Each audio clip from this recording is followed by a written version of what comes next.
Em duas ou três palavras, vou dizer as razões pelas quais eu me permito tomar posições que mostrarei em alguns instantes. Eu sou doutor em medicina, obtive meu diploma na Universidade Livre de Bruxelas em 1953, o que faz bastante tempo, portanto. Depois eu fiz um estágio fundamental para mim no Instituto de Câncer, Villejuif, onde já aprendi a microscopia eletrônica. E toda a minha argumentação é fortemente baseada em evidências da microscopia eletrônica relativamente ao retrovírus, em particular esse hipotético vírus do SIDA.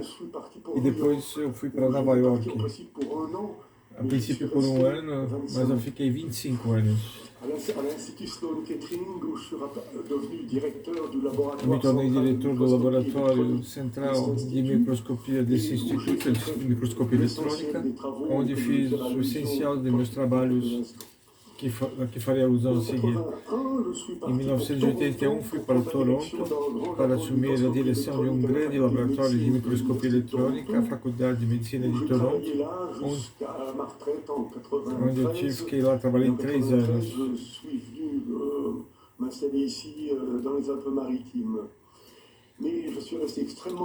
Eu estive extremamente ativo na controvérsia da dissidência do SIDA, em particular como sendo membro do Comitê Consultativo do Presidente da África do Sul, que convocou uma grande conferência no ano 2000, a Pretória, e uma segunda, Johannesburg. Uma outra atividade importante de que eu participei foi participar de um debate muito contraditório que teve lugar no Parlamento Europeu, em Bruxelas, em 2003, onde, notavelmente, entre outros participantes, estava Luc Montagnier. Depois eu fui presidente de uma associação americana da Califórnia sobre AIDS, que foi presidente de 2006 a 2008,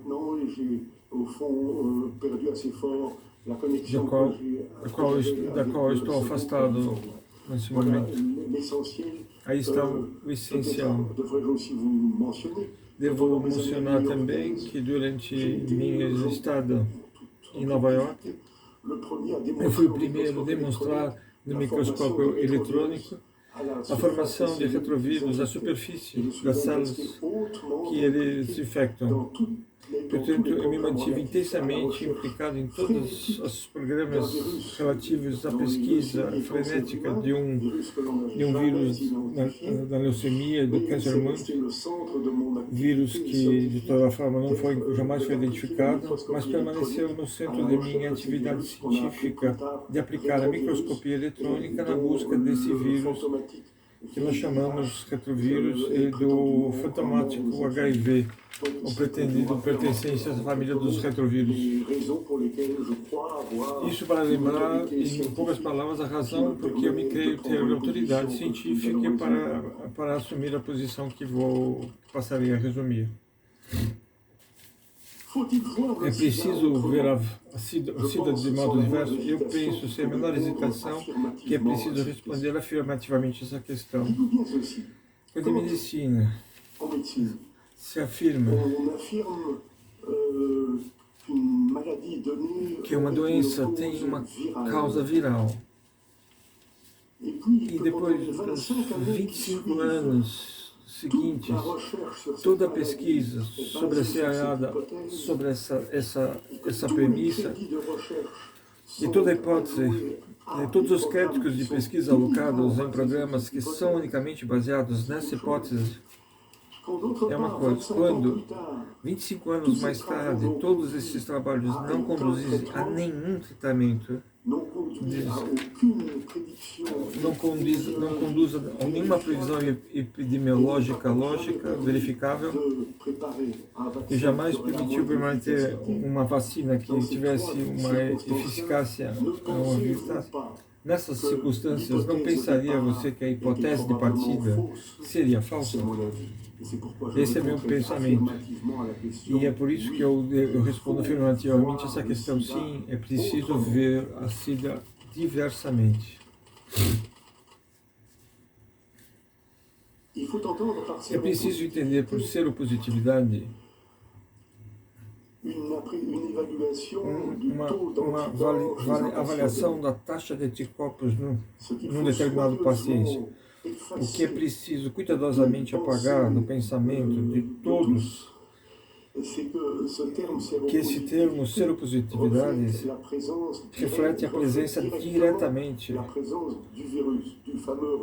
do famoso retrovírus.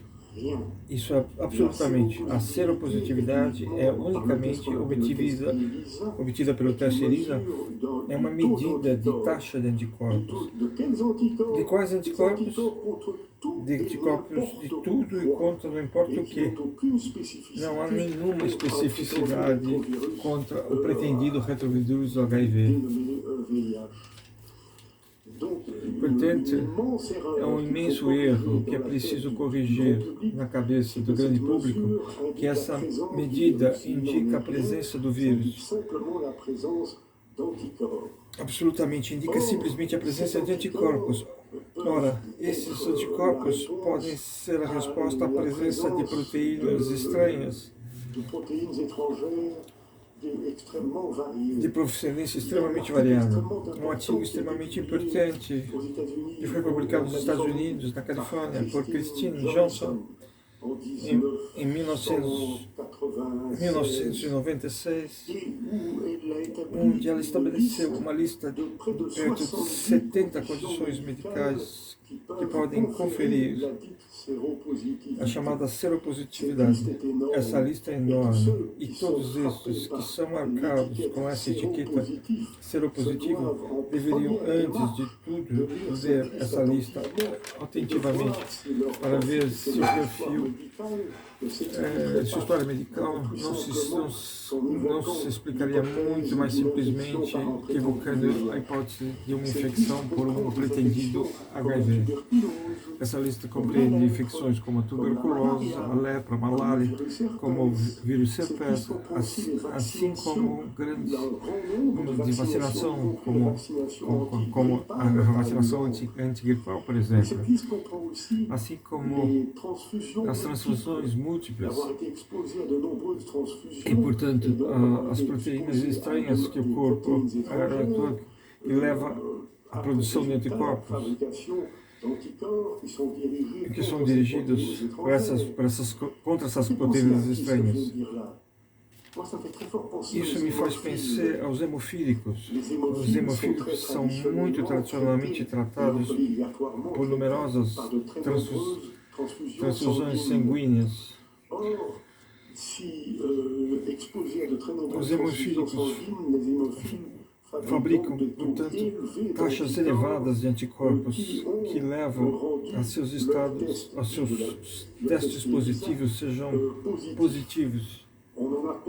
Se conclui que tenham sido infectados pelo HIV, o que não tem nenhuma justificação científica. E o mais dramático ainda, não somente conclui essa ideia que é totalmente falsa, mas ainda, por isso, lhes expõe a tratamentos com antirretrovirais como o AZT, um medicamento extremamente tóxico.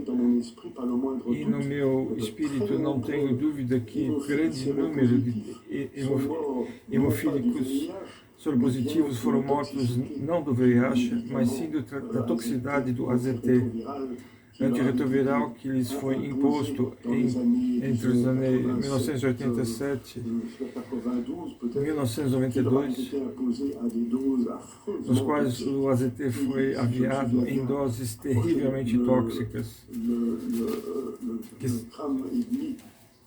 que se não me falha a memória, um grama e meio por dia, que é uma dose extremamente tóxica.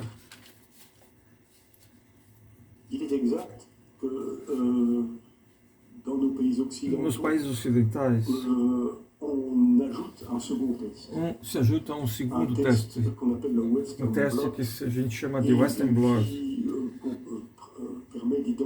que permite identificar um certo número altamente variável de proteínas que dizem ter especificação do vírus. A isso é preciso juntar uma noção fundamental. Ninguém, em nenhum laboratório do mundo, jamais conseguiu isolar e purificar esse pretendido HIV. Como é que se pode afirmar que uma proteína é originária desse hipotético vírus sem antes ter conseguido purificar esse vírus? É uma imensa questão que eu lhes coloco e a qual eu asseguro que não se conseguiu até hoje nenhuma resposta.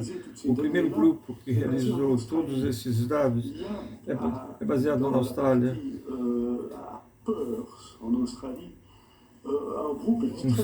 Um grupo extremamente ativo de cientistas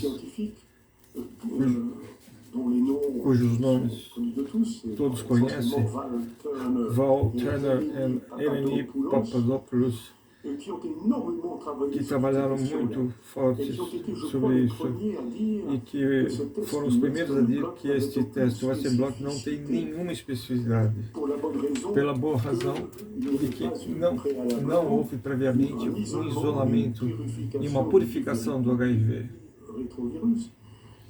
E que, por sequência, não se tinha nenhuma razão científica para aceitar a noção de que a proteína reconhecida nesse teste era efetivamente viral. Os australianos desse tempo sublinharam que a possibilidade intimamente maior de que essas proteínas provenissem de restos celulares presentes em todas as amostras, sem nenhuma relação direta com esse hipotético retrovírus. Demais, esse teste Western Blot é definido de modo diferente conforme o país. No Reino Unido é interdito por não ser específico. Em certos países dizem ser necessário 2 proteínas, em outros dizem que é preciso 4.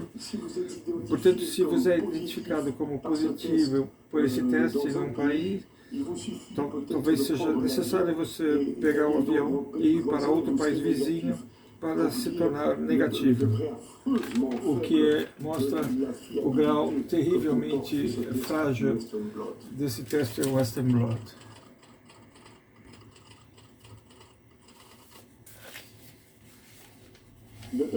O drama desse teste de seropositividade é o pânico que ele cria.